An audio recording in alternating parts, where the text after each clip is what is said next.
में है और जेसिका के मुंह पर ना इंडियन गाने चढ़े हुए हैं क्योंकि इंडियन से गाना लगाए फिर भी दिल है हिंदुस्तानी। मैंने कहा रुको, तुमने पाकिस्तानी गाने याद रखने।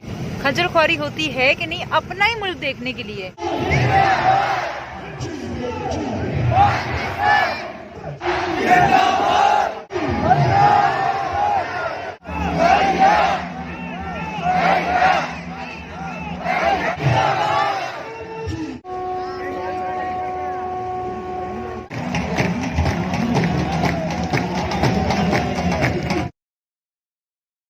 हम लोग जा रहे हैं आज वाघा बॉर्डर और हुआ ये कि ना हुमा को ही ख्वाहिश थी वाघा बॉर्डर जाने की। अब जेसिका के साथ जाएंगे हम और हुमा के साथ जाएंगे और अब देखते हैं वाघा बॉर्डर जाके हमारे साथ क्या होता है। वहाँ पे इनकी ख्वाहिश है कि जहाँ पे हर चीज़ देखे वाघा बॉर्डर में क्या हो रहा है क्या नहीं हो रहा है। तो देखते हैं क्या एक्सपीरियंस रहता है भाई। और यहाँ की ड्राइव थोड़ी लंबी रहेगी। खजल ख्वारी होती है कि नहीं अपना ही मुल्क देखने के लिए, ये पता चल जाएगा भाई 2 मिनट के अंदर। 2 मिनट यानी जब तक हम पहुंचेंगे। हम आगे इंडिया नहीं यार पाकिस्तान में ही है और जेसिका के मुंह पर ना इंडियन गाने चढ़े हुए हैं क्योंकि इंडियन से गाना लगाए फिर भी दिल है हिंदुस्तानी। मैंने कहा रुको, तुमने पाकिस्तानी गाने याद रखने हैं भाई, रुको जरा, पाकिस्तान की फ्लैग तक हम पहुंच जाए जरा।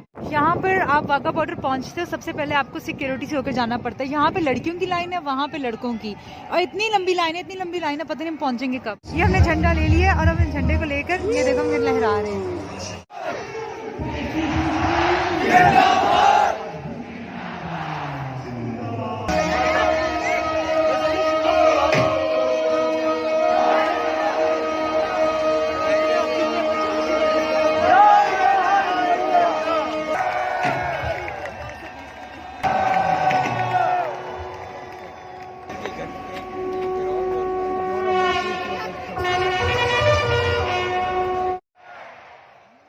हुमा मैडम को यहाँ पर सिर्फ पापड़ खरीदने की पड़ी हुई थी, चिप्स खाने की पड़ी हुई थी, कहीं से बर्गर मिल जाए वो खाने की पड़ी हुई थी, पॉपकॉर्न वाला आया था उसके पॉपकॉर्न लेने की पड़ी हुई थी इसको।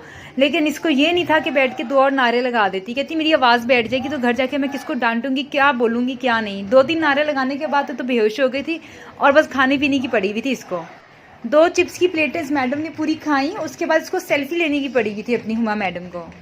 परेड के बाद जब मैंने हुमा का रिव्यू लिया और जेसिका का रिव्यू लिया तो जेसिका कहती है कि अगर वो पाकिस्तान आएगी तो वो हर दफ़ा ये परेड देखने ज़रूर आएगी। और इस परेड के पीछे हमने जितनी खज्जल ख्वारी की है ना वो बस हम ही जानते हैं, क्योंकि जेसिका मैडम की आंखें नीली हैं और सब देखते ही बता देते हैं कि ये अंग्रेज़ हैं। तो आर्मी वालों के चेक पॉइंट से गुजरते हुए हमें बहुत प्रॉब्लम हुई सिर्फ जेसिका की वजह से। हमें तो ईजिली एंट्री हर जगह मिल जानी थी। हमें तो इवन अलग से उन्होंने कहीं गाड़ी की पार्किंग में भेज दिया था क्योंकि जेसिका अंग्रेज़ है और उसका अमेरिकन पासपोर्ट है। इस बात से हमें थोड़ी ही दिक्कत हुई, लेकिन ठीक है, सिक्योरिटी पर्पज़ की वजह से जो भी चेक पॉइंट्स है वो हमें करने चाहिए एक ज़िम्मेदार शहरी होने के नाते। लेकिन इसके बाद जेसिका का असल प्लान ये था कि वो हमें वाघा बॉर्डर के ज़रिए अमृतसर लेकर जाएगी। शुक्र है मैंने हाँ नहीं कर दी, वरना वहाँ पर पता नहीं इंडिया में हमारी कितनी चेकिंग होनी थी क्योंकि हम पाकिस्तानी हैं। आज जो है हुमा मैडम का थोड़ा मूड ऑफ रहा क्योंकि इसकी बहुत ख्वाहिश थी सिपाहियों के साथ फ़ोटो लेने की, लेकिन मैडम की फ़ोटो हो नहीं सकी क्योंकि बहुत ज़्यादा लोगों का रश था, भीड़ था। मैंने कहा यार किसी ने तुम्हें 2 धक्के मारने, तुम्हें रोती रोती घर जाओगी तो बेहतर फ़ोटो ना ही खिंचवाओ, दूर से इनके साथ फ़ोटो ले लो। तो दूर से बस सेल्फी वो काफ़ी देर से ही बना रही थी। इनकी ख्वाहिश थी कि सब के साथ जितने भी सिपाही थे वहाँ पे, सार्जेंट्स थे वहाँ पे, सबके साथ ये फ़ोटो बनाए। लेकिन मैडम थोड़ी उदास होते होते घर पहुँची। लेकिन एक चीज़ ज़रूर है, हुमा मैडम की दाद देनी पड़ेगी। वो जितनी पेट्रियट थी, जितनी इनके अंदर मुहिब्बे वतनी थी, वो किसी में नहीं थी, क्योंकि मैडम अपने वतन के चिप्स पकौड़े और जूस खाने आई हुई थी यहाँ पर। हुमा मैडम की हाइट छोटी है इसलिए उन्होंने उसको बच्चा समझ के ना बच्चों में शुमार करके पीछे खड़ा कर दिया, जिसकी वजह से हुमा मैडम का तो बहुत मूड ऑफ हुआ है, उसका ईगो इशू भी हुआ है, उसके मान सम्मान जो है ना ज़रा ठेस पहुंची हुई थी उनको। लेकिन थोड़ी देर के बाद ना हुमा मैडम का मूड भी ठीक हो गया था, शुक्र है। और सबसे अच्छी चीज़ ये है कि जेसिका ने इतनी ज़्यादा सिक्योरिटी चेक पॉइंट्स में से गुजरने के बावजूद ज़रा माइंड नहीं किया। उसने समझा कि भाई अच्छी बात है अगर इतनी सिक्योरिटी, क्योंकि वो अमेरिकन है, नीली आंखें हैं उसकी, तो अगर उसको इतनी सिक्योरिटी से जाना पड़ रहा है तो कोई मसला नहीं है। मुझे लगा था कि जेसिका का एक्सपीरियंस बुरा होगा लेकिन उसको अच्छा लगा और वो खुश खुश वापस आई है। इस परेड में सबसे इम्पॉर्टेंट चीज़ एक होती है कि फ्लैग होइस्टिंग जो होती है, एक सेरेमनी, पता नहीं इसको क्या कहते हैं। होस्टिंग तो होता है कि फ्लैग को ऊंचा किया जाता है अपने मुल्क का, लेकिन यहाँ पे फ्लैग को नीचे करके अचानक से खींचा जाता है और ये गेम होती है जिसका मुझे बिल्कुल इल्म नहीं था। लेकिन आज मुझे किसी ने बताया, मतलब फैमिलीज डिस्कस कर रही थी, तो मुझे पता चला कि ये गेम होती है और इसमें आज पाकिस्तान जीता है कि फ्लैग को कौन जल्दी खींच के वापस अपने जगह लेकर जाता है। लेकिन ये क्या थी मुझे अभी तक समझ नहीं आई, लेकिन ये था बहुत ही दिलचस्प किस्म की एक्टिविटी, बहुत ही मज़े की एक्टिविटी थी। लेकिन अगर मुझे इसकी समझ होती तो मैं पहले से जो ना इसको अपनी जैसिका को समझा देती। घर आके जैसिका मुझे समझा रही थी कि ये मतलब हो सकता है, हुमा अपना कोई फ़िलासफ़ी दे रही थी, मैं अपना फ़लसफ़ा झा रही थी। लेकिन खैर जो भी था इंटरेस्टिंग था। लेकिन ये सुन के खुशी हुई कि पाकिस्तान जीता है। ये क्या जीत होती है, क्या हार होती है, इसका मुझे नहीं मालूम।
बहुत से लोगों का सवाल ये था कि इंडिया की साइड पे ज़्यादा जोश था या पाकिस्तान की साइड पे ज़्यादा जोश था। मैं तो ये कहूँगी कि दोनों साइड पे बहुत ज़्यादा जोश था, लेकिन क्योंकि हम पाकिस्तान की साइड पर थे तो मुझे लगता है पाकिस्तान की साइड पे ज़्यादा जोश था।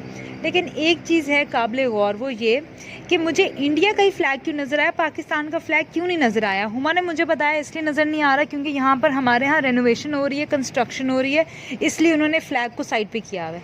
अरे फ्लैग तो आप हर हाल में लगा लो, चाहे बिल्डिंग बन रही हो, खुदाइयाँ हो रही हों, दिमाग की भी खुदाई कर दी है यार इन लोगों ने। ये जो मार्च पास्ट कर रहे हैं, परेड कर रहे हैं, सब इतने मेहनती थे कि पूरे 40-50 मिनट इन्होंने अनथक परफॉर्मेंस दी और इतने जोश से इन्होंने सबका इस्तकबाल किया कि इसके आगे किसी चीज़ का कोई मुकाबला नहीं। सबसे इंटरेस्टिंग और हैरत अंगेज दिलचस्प चीज़ ये थी कि यहाँ पे आर्मी की औरतें भी थी, जो कि बहुत इंटरेस्टिंग सा व्यू था। और लड़कियों को यूनिफॉर्म में देखकर और इतना वेल डिसिप्लिन देखकर तो बहुत खुशी हुई, और उनका कॉन्फिडेंस लेवल भी मुझे बहुत पसंद आया। अच्छी खासी बहादुर लड़कियाँ हैं वो।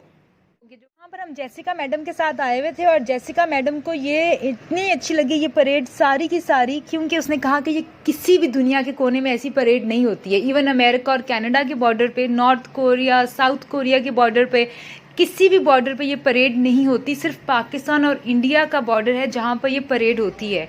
और उसने बताया कि पाकिस्तान आने का उसका मेजर मकसद ही ये था कि वो वाघा बॉर्डर की परेड देखे। और जो जेसिका मैडम ने मर्दों से ज़्यादा ऊंची आवाज़ में पाकिस्तान जिंदाबाद के नारे लगाए, और वो भी कह रही थी पाकिस्तान जिंदाबाद। वाकई ना, इसको पाकिस्तान से इश्क हो गया जेसिका को। हुमा को झंडा लेना बहुत महंगा लगा। उसने कहा कि नहीं भी 150 का तो बहुत, ये छोटा सा झंडा हम क्यों लें, हम तो 150 का बड़े वाला झंडा लेंगे। उसने खरीदा ही नहीं झंडा, लेकिन जेसिका मैडम ने 150 का अपने लिए झंडा भी खरीदा, जो घर भी लेकर आई है, और वो वापस अमेरिका भी लेकर जाएगी। हाँ जी यार, हमने परेड भी देख ली, सब कुछ देख लिया, लेकिन एक चीज़ जो मुझे सबसे बुरी लगी वो ये कि यार यहाँ पर ना जो कंस्ट्रक्शन हो रही है ना, उसकी वजह से सारे का सारा मज़ा ख़राब हो गया। और क्योंकि हमारे साथ अंग्रेज़, हमारी जेसिका को बहुत तंग किया गया, हमें लाइन में भी लगना पड़ा, हर चीज़। कोई बात नहीं, लेकिन कोई बात नहीं कि सिक्योरिटी के लिए है तो नो प्रॉब्लम।